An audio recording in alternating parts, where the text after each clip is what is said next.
Bismillahirrahmanirrahim. Assalamualaikum warahmatullahi ta'ala wabarakatuh. Alhamdulillahi rabbil alamin. Wassalatu wassalamu ala ashrafil anbiya'i wal mursalin Sayyidina Muhammadin wa ala alihi wa sahbihi ajma'in. Subhanaka la ilma lana illa ma 'allamtana innaka antal alimul hakim. Wala hawla wala quwwata illa billahil aliyyil azim. Bishrah li sadri wa yassir li amri wa hlul 'uqdatam min lisani yafqahu qawli, amma ba'd.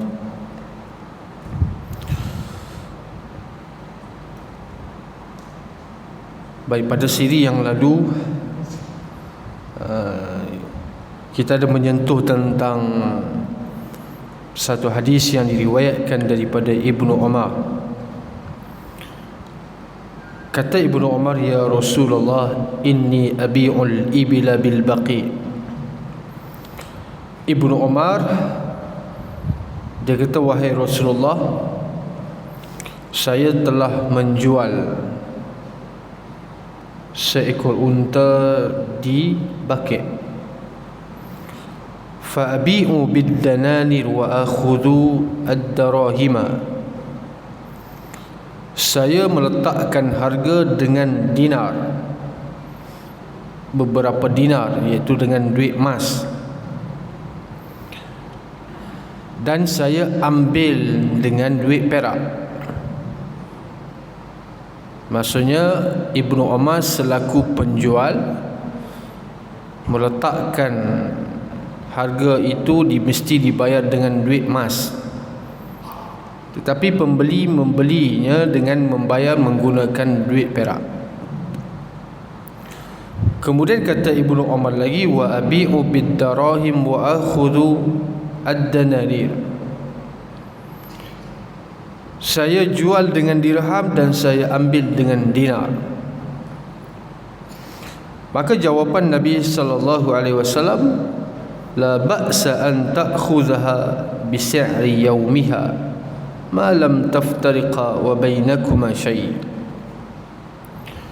Nabi sallallahu alaihi wasallam mengatakan, la ba'sa, tidak mengapa, an ta'khudhaha bi si'ri yawmiha, kamu ambil dengan nilai harga pada hari itu, iaitu harga semasa. Sudah pasti kalau duit emas dengan duit perak, jangan samakan satu dinar dibayar dengan satu dirham, rugilah orang tu. Ini saya dah sentuhkan tentang isu ini, yang mana apabila kita membeli barangan atas talian atau sebagainya, diletakkan harga dengan harga dolar, US dollar, kita bayar dengan harga ringgit Malaysia, ataupun diletakkan harga dengan ringgit Malaysia, kita bayar dengan mata wang yang lain, maka itu tidak menjadi masalah. Tetapi mesti ada naqdan binaqdin, iaitu merujuk kepada beli hari itu, bayar hari itu. Kalau beli hari itu, bayar hari-hari yang lain, ini tak dibenarkan. Ini dipanggil kerana wang itu termasuk dalam kategori item yang ada possibility boleh berlaku riba. Jadi bila boleh berlaku riba, Nabi SAW dalam hadis yang lain, baginda mengatakan, apabila berinteraksi dengan emas, perak, duit yang dikiaskan dengan emas perak ini, mesti syaratnya diserahkan pada waktu itu. Ambil barang, serah pada waktu itu. Jangan ada pertangguhan. Jika ada pertangguhan, maka itulah yang dipanggil sebagai riba nasa', riba yang berlaku dengan sebab pertangguhan bayaran. Baik, itu adalah sekadar pengulangan. Pengulangan pun macam baru dengar, padahal ini dah ulang yang lepas. Baik, kemudian pada malam ini adalah satu hadis yang lain, yaitu hadis yang telah diriwayatkan oleh seorang sahabat juga nama dia Abdullah ibnu Umar, orang yang sama. Ibnu Umar radhiyallahu taala anhuma mengatakan, laha Rasulullah sallallahu alaihi wasallam anin najash, bukan najis, najshi, huruf shin. Najash ini adalah satu konsep dalam jualan yang mana termasuk dalam perkara yang dilarang oleh Nabi sallallahu alaihi wasallam, dan ia termasuk dalam kategori dosa. Apa dia itu najash? Najash itu adalah apabila seseorang penjual telah bersetuju dengan harga yang diletakkan kepada pembeli. Contoh, saya membeli barang tersebut dengan harga RM1,000. Dengan harga RM1,000. Dah bayar deposit dah. Deposit ni kita dah bahas dah dulu, iaitu dalam kategori al-urban ataupun urbun, harus mengambil deposit dan bayaran akan ditolak dengan deposit tersebut. Ini menurut majoriti mengatakan harus. Adalah satu mazhab yang mengatakan bahawa deposit ini tidak boleh diambil, tapi mazhab Hanbali mengatakan boleh. Kemudian apabila saya telah bersetuju untuk membeli dengan harga RM1,000, bayar dah deposit lebih kurang 200, maksudnya baki lagi saya perlu bayar 800. Tiba-tiba ada orang yang lain, ada orang ketiga. Orang ketiga ni dia pergi jumpa pembeli tu, dia pergi jumpa penjual tu. Penjual itu dah bersetuju untuk jual kepada saya dengan harga RM1,000.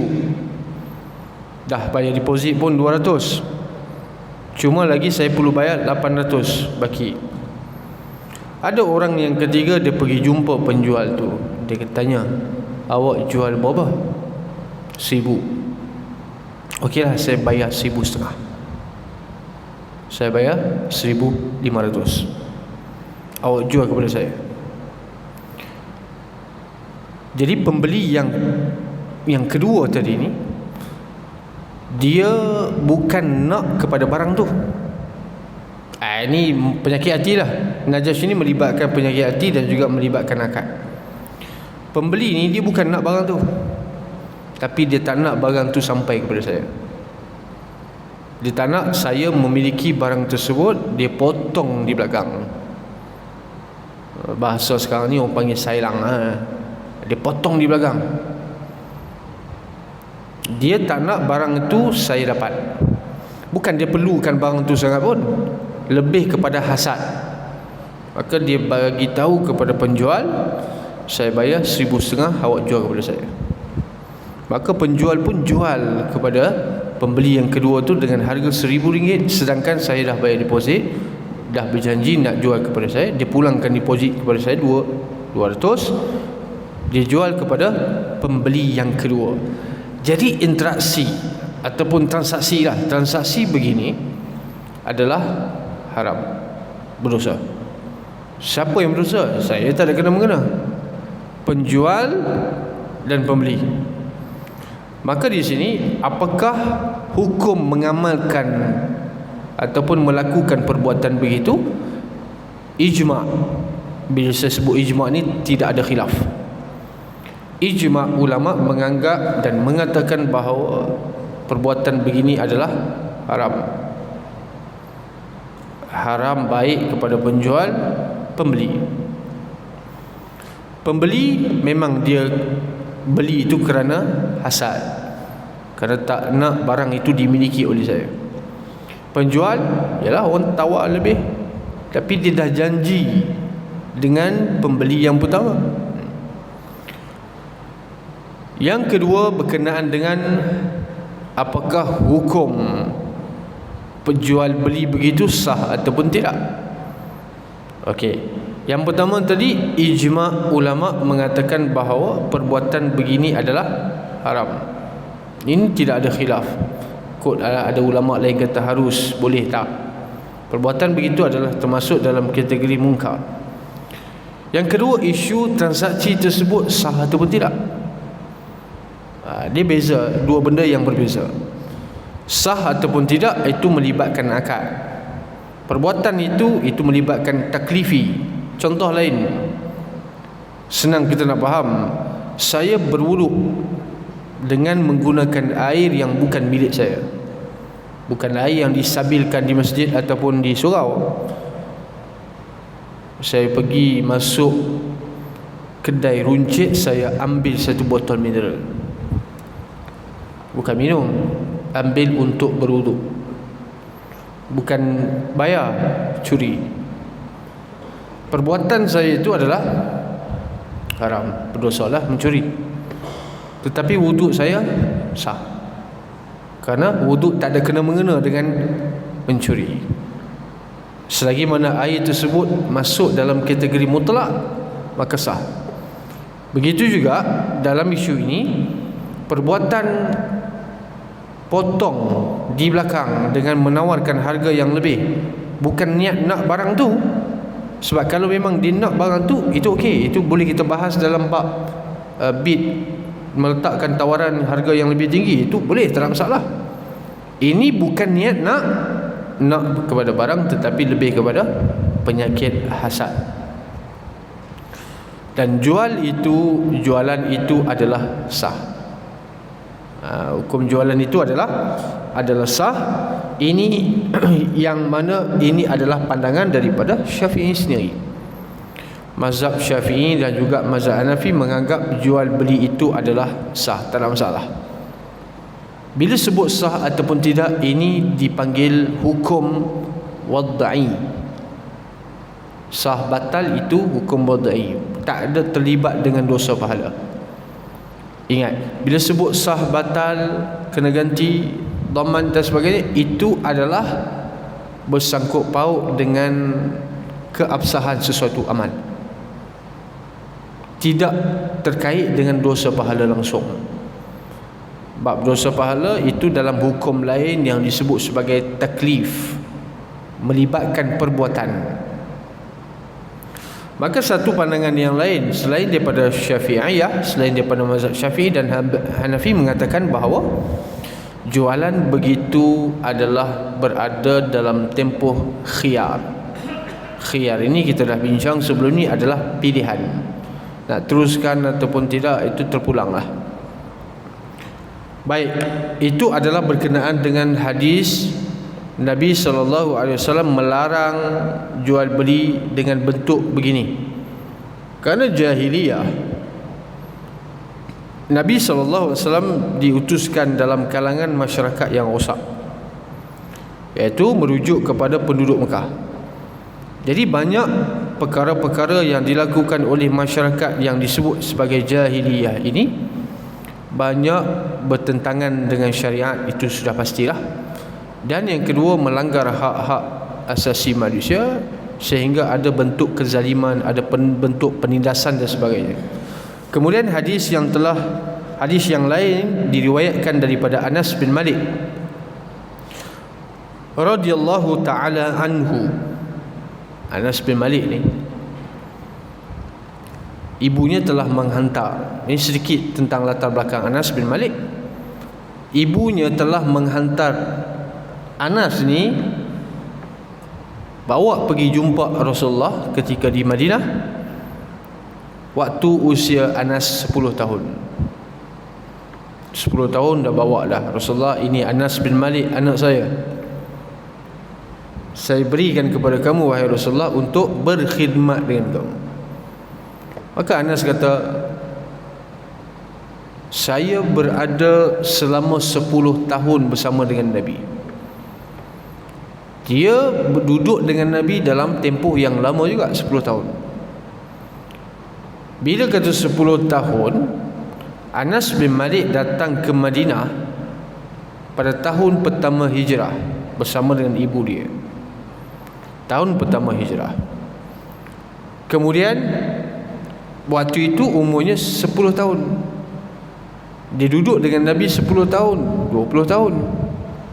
Jadi 20 tahun umur Anas, Nabi wafat. Sebab Nabi wafat umur 63 tahun pada tahun ke-10 Hijrah.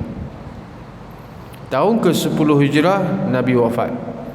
Jadi tahun ke-10 Hijrah Anas ini usianya 20 tahun. Panjang lagi perjalanan dia. Dan Anas ini hidup setelah kewafatan Nabi, dia hidup lagi 80 tahun. Sebab ada riwayat mengatakan Anas ini meninggal umur 103 tahun. Jadi dia hidup 80 tahun setelah kewafatan Nabi SAW, dan antara sahabat yang terakhir meninggal. Dia mengatakan dalam tempoh 10 tahun saya bersama Nabi, Nabi tak pernah kata uffin. Nabi tak pernah kata uffin. Uffin ni maksud mengeluh kepada Anas. Tidak. Anas kata Nabi tidak pernah mempertikaikan ataupun menyuruh aku melakukan sesuatu kecuali aku sendiri yang nak buat. Dan apabila aku melakukan sesuatu perkara, Nabi tak pernah petikai. Lima fa'aldah. Hai Anas, sebab apa kamu buat begini? Hai Anas, kenapa tak buat ini? Tak. Anas kata tak pernah keluar daripada mulut Nabi begitu, melainkan aku sendiri yang nak buat. Ini Anas. Ada satu hadis Anas mengatakan ghala sa'ru fil Madinah ala ahdi Rasulullah sallallahu alaihi wasallam. Harga barang naik melambung pada zaman Nabi di Madinah. Faqala an-nas, maka orang ramai pun kata kepada Nabi sallallahu alaihi wasallam, ya Rasulullah, ghala sa'ru fasa'ir lana. Wahai Rasulullah, harga barang naik melambung, maka tolonglah rendahkan, turunkan harga barang kepada kami.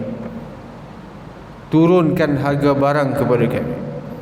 Faqala Rasulullah sallallahu alaihi wasallam, innallaha wal musa''iru. Allah lah yang telah menjadikan harga itu tinggi. Lagi pula Allah lah yang bersifat al-qabidu, yang menetapkan rezeki. Al-basitu, Allah lah yang meluaskan kepada hambanya. Ar-razzaqu, Allah lah yang memberi rezeki. Wa inni, kata Nabi, aku la arju an alqallah, aku berharap untuk bertemu Allah Subhanahu wa taala.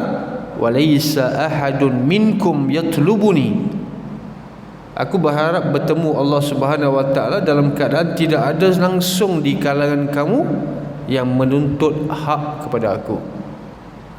Bimazlimatin, dengan sebab kezaliman yang berlaku fi damin wala mal.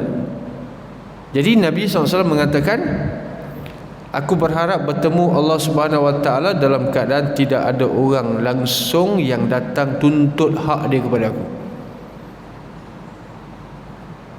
Jangan sampai kita, contohlah, ada orang tuntut, awak hutang saya tak bayar, awak zalimi saya. Tak.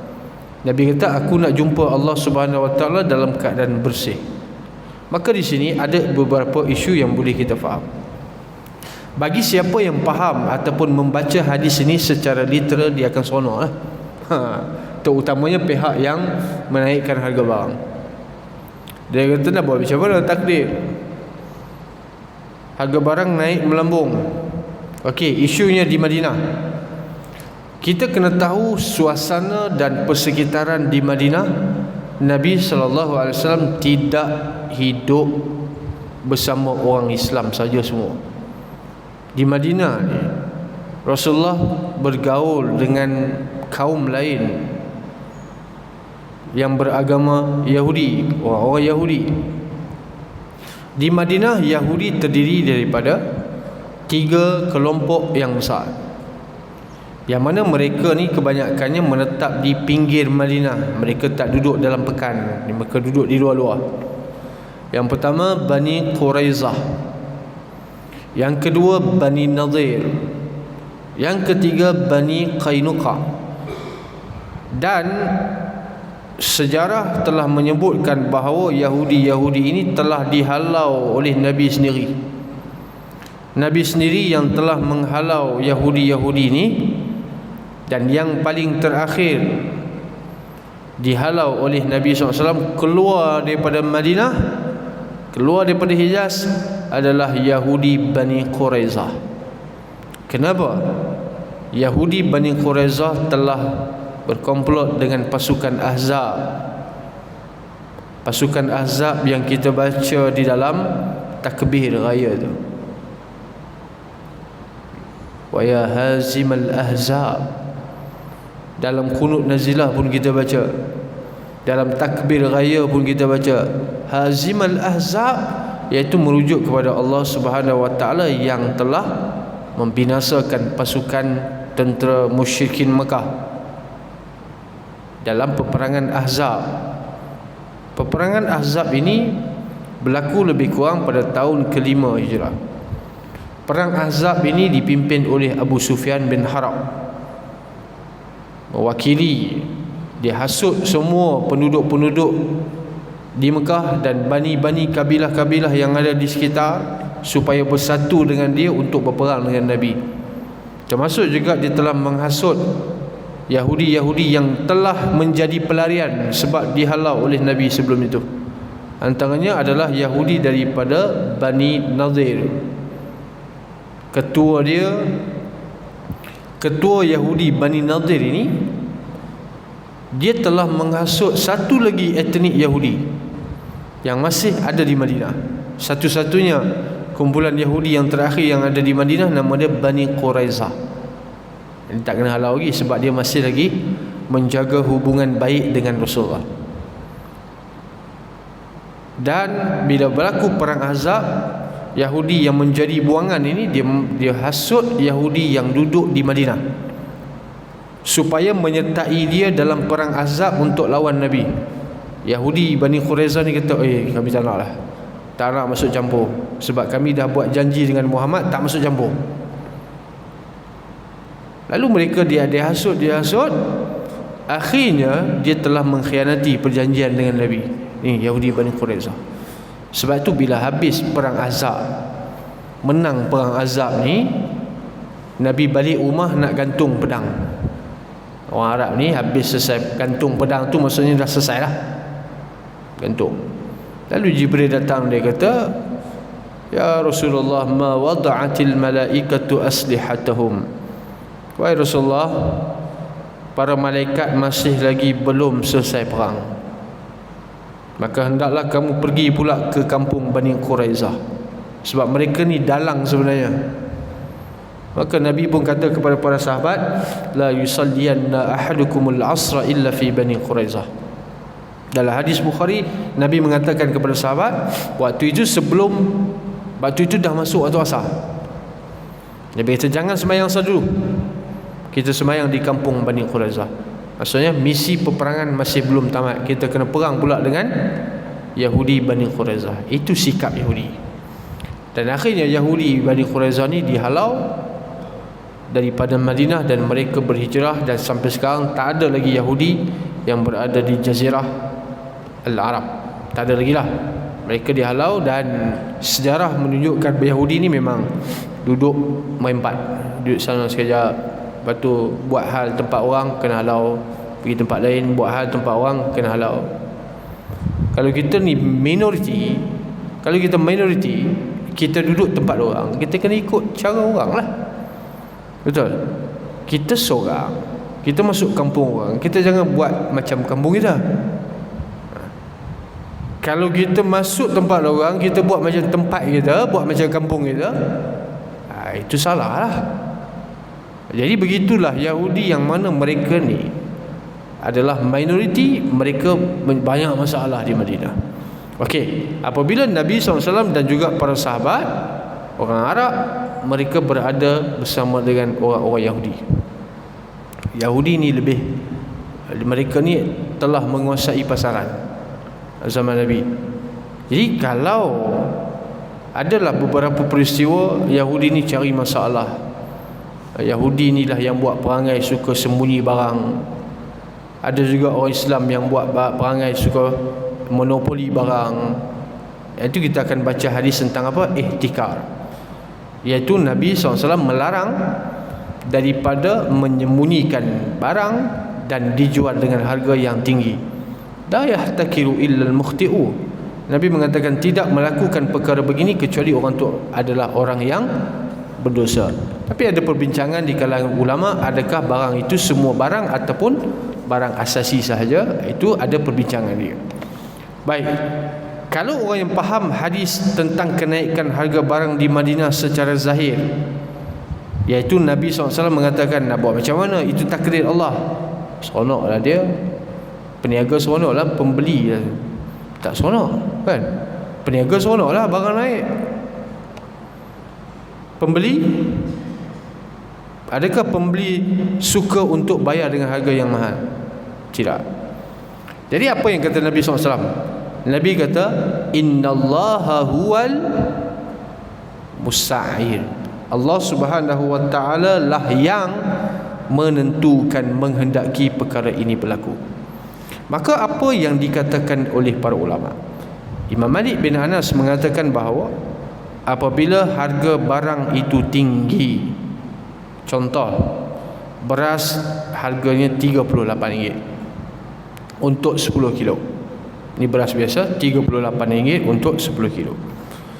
Tiba-tiba ada yang menjual dengan harga RM40. Yang ni yang bermasalah. Yang ni adalah satu bentuk yang salah. Imam Malik mengatakan ini adalah haram. Dan selain daripada Imam Malik bin Anas, ulama-ulama lain mengatakan bahawa kenaikan harga barang itu adalah fitrah. Itu adalah fitrah. Dan sesiapa tidak boleh mempertikaikan perkara tersebut dengan menganggap bahawa benda ini adalah sengaja dilakukan. Dia dalam, kalau kita nak compare hadis ni dengan sekarang, kita tak boleh pakai secara literal. Kalau kita pakai secara literal, bermaksud sesuka hati orang boleh naikkan harga barang. Lepas tu dengan menyalahkan takdir, dia jual dengan harga yang mahal, boleh kata. Lepas tu dia kata nak buat macam mana? Ini adalah ketentuan. Kalau dalam konteks negara sekarang, dalam konteks sekarang, dia ada harga kawalan.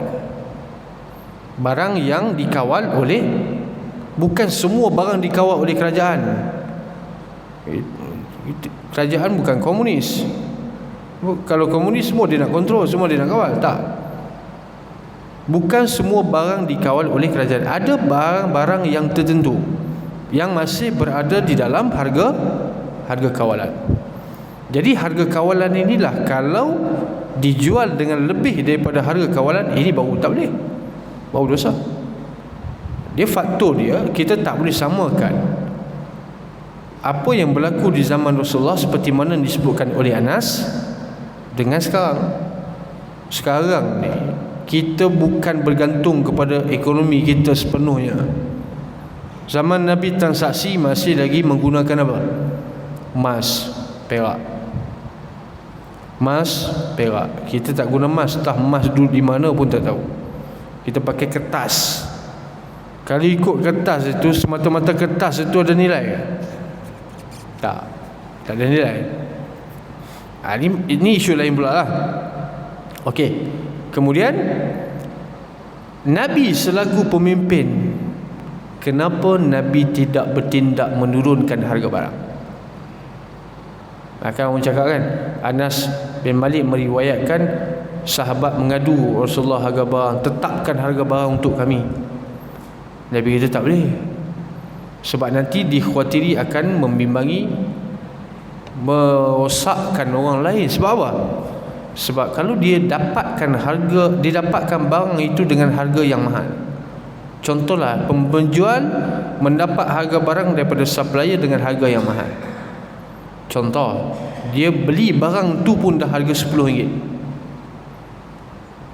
Tiba-tiba kena paksa jual dengan harga RM10.5, RM11. Baik tak payah berniaga. Margin untung dia kecil, baik tak payah berniaga.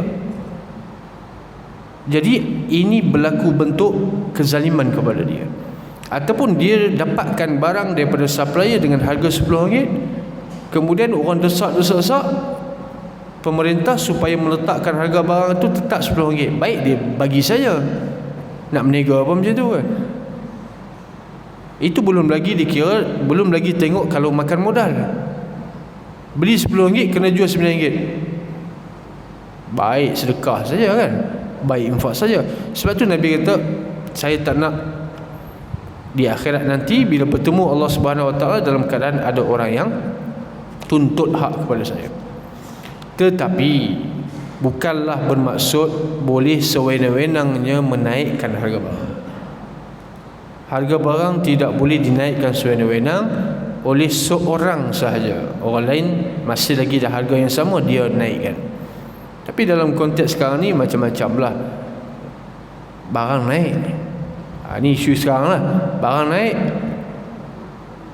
pendapatan sama, pendapatan tak naik, barang naik. Itu belum lagi kira ayam lah, apa, macam-macam lah kan. Itu pun susah juga nak cakap macam mana benda ni. Baik, itu kena tanya orang pakar ekonomi lah, macam mana hal ini boleh berlaku.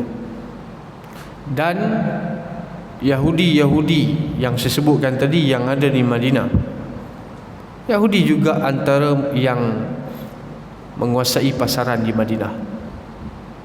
Dia minoriti, tapi dia orang berniaga. Orang Arab juga orang berniaga. Jadi banyak isu yang melibatkan antara sahabat Nabi dengan Yahudi dalam urusan perniagaan. Ada ketika mereka diboikot, ada ketika ni di Madinah, bila mereka cari pasal dengan seorang orang Islam, iaitu mereka menarik tudung ataupun buka hijab seorang di kalangan orang Arab Madinah. Lepas tu Yahudi tersebut dibelasah dan dipukul sampai mati. Sebab apa? Berlaku kurang ajar. Lepas tu diboikot. Boikot ni bukan benda baru, diboikot. Dan sejarah Bani Quraizah ni pernah dikepung. Apabila perang, Nabi SAW bersama dengan sahabat datang ke kampung Bani Quraizah, kepung, beri pengajaran kepada mereka. Ramai yang ucap syahadah, ramai masuk Islam, ramai minta maaf. Dia begitu sikap dia. Baik, kemudian yang boleh kita faham daripada hadis ini adalah tidak ditentukan berapa banyak untung yang boleh diambil. Kod orang tanya, dalam Islam perniagaan boleh ambil keuntungan berapa persen daripada harga modal? Contoh, beli dengan harga RM10, nak jual dengan berapa ringgit yang telah ditetapkan oleh agama, kita boleh ambil berapa ringgit? 100% ke? Atau 50% ke? Tidak ada. Agama tidak menetapkan berapa persen keuntungan yang boleh diambil oleh penjual. Bahkan ini kena merujuk kepada uruf ataupun adat. Karena ada kaedah dalam fiqh, al-'adatu muhakkamah. Tak semua benda diceritakan oleh Nabi SAW.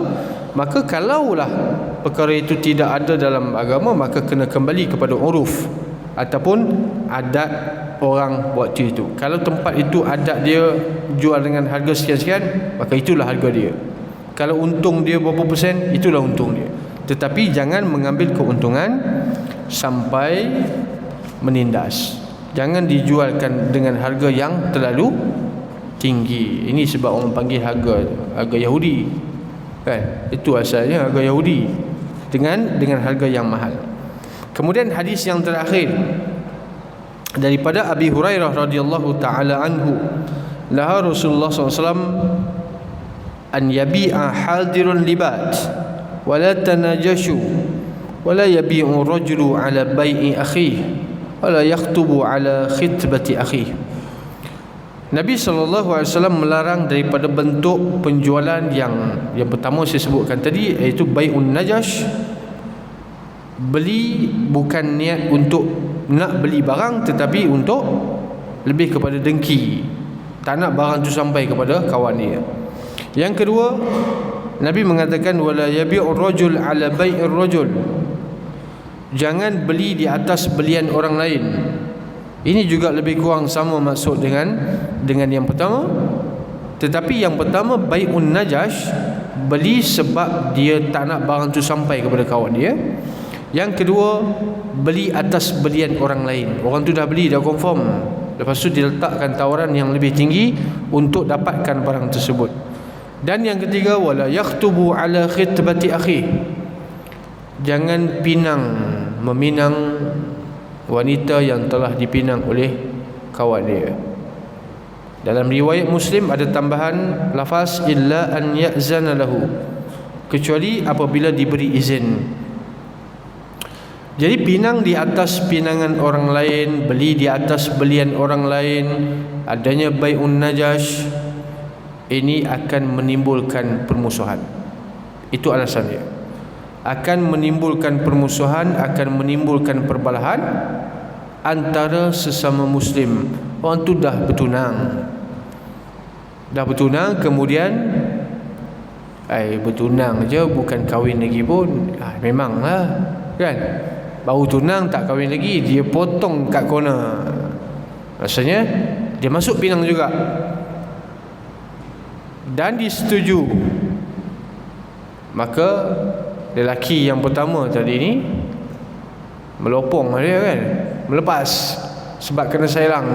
Jadi orang yang kedua tu telah melakukan perkara yang haram. Dalam hadis yang riwayat Muslim ada penambahan lafaz illa an ya'zanalah, bukan semata-mata tak boleh pinang atas pinangan orang lain, kecuali dengan izin.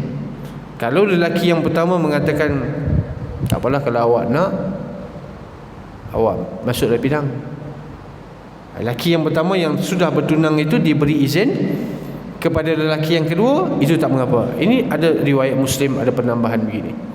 Jadi kesemua tiga perkara yang disebutkan dalam hadis ini menafikan makna ukhuwah, akan menimbulkan perbalahan, akan menimbulkan permusuhan sesama Islam. Maka Nabi SAW melarang daripada melakukan perkara tersebut. Baik, jadi setakat itu, insya-Allah kita sambung masa yang akan datang. Wabillahi taufiq wal hidayah. Wassalamualaikum warahmatullahi taala wabarakatuh. Bismillahirrahmanirrahim. Allahumma atina rahmatan min indika wa 'allimna min ladunka 'ilma. Rabbana atina fid dunya hasanah fil akhirati hasanah wa qina azabannar. Sallallahu alaihi wa sallam, walhamdulillahi rabbil alamin.